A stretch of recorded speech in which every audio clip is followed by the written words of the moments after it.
तमाम सम्मानित दर्शकों का आज के बेहद खास कार्यक्रम में बहुत बहुत स्वागत और अभिनंदन। मैं हूं आपके साथ देवभूमि ऋषिकेश उत्तराखंड से डॉक्टर आचार्य आशीष। देखिए, आज हम जो चर्चा कर रहे हैं वो पितृदोष पूजा कब करनी चाहिए, इस विषय को लेकर हम लोग चर्चा करेंगे।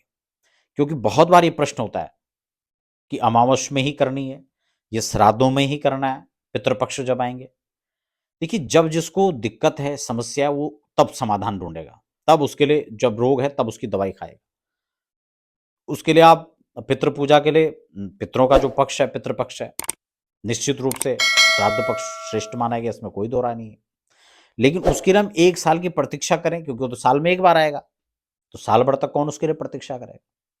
और फिर ऐसा भी नहीं है, ऐसा कोई विधान नहीं है कि उसी समय करना है। उस समय तो उनको जो नित्य नैमित्तिक जो श्राद्ध हैं, उनके लिए कुछ देना है, वो श्राद्ध विधि है, उसके लिए विशेष समय है। लेकिन आपको नारायण बलि कराना है, त्रिपिंडी कराना है, पिंडदान करने हैं, तो उसके लिए निश्चित अवधि नहीं कि उसी समय करना है। इसलिए प्रश्न यही कि कब करना है, कब करना चाहिए। कुछ लोगों को लगता है कि यार अमावस में ही करना है, पितरों के लिए अमावस्या श्रेष्ठ है। पितरों के लिए अमावस्या श्रेष्ठ है, लेकिन पितृ पूजा के लिए अमावस्या श्रेष्ठ है ऐसा नहीं है, उसमें फर्क है दोनों में। क्या समझे? तो इसलिए ये नहीं है कि अमावस में कराना है।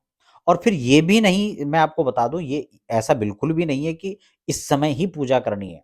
आप पूजा किस समय कर रहे हैं, कहां कर रहे हैं, उससे ज्यादा मैटर ये करता है कि आप पूजा कैसे कर रहे हैं।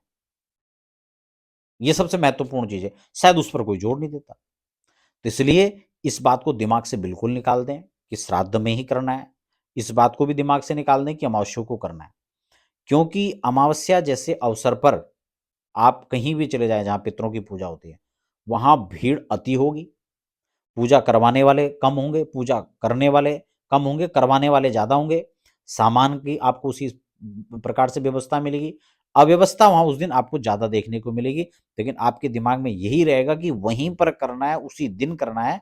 तो आपने अक्सर देखा होगा कि ऐसी परिस्थितियों में क्या होता है। इसलिए चिन्हित करें ऐसे समय को जब भीड़ ना हो, आप बिल्कुल कंफर्ट जोन में बैठ के और यथावत विधि के साथ पूजा करें। और इस ऐसा बिल्कुल भी नहीं है कि श्राद्ध पक्ष में करना है और अमावस को करना है।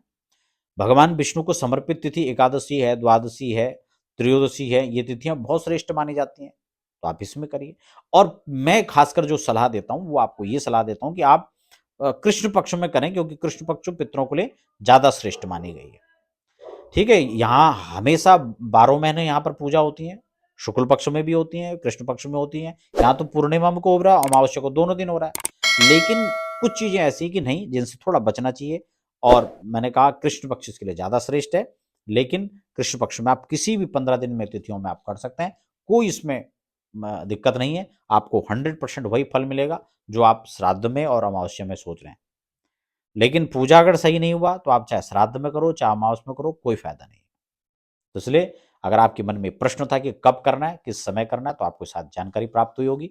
फिलहाल आप बने रहें। कोई प्रश्न आपके मन में होता है, कोई पूजा पाठ आप करवाना चाहते हैं, किसी प्रकार का परामर्श आप चाहते हैं, चाहे ज्योतिष, अध्यात्म, वास्तु को लेकर के, तो आप हमें हमारे संस्थान में संपर्क कर सकते हैं। उसके लिए जानकारी आप प्राप्त कर सकते हैं।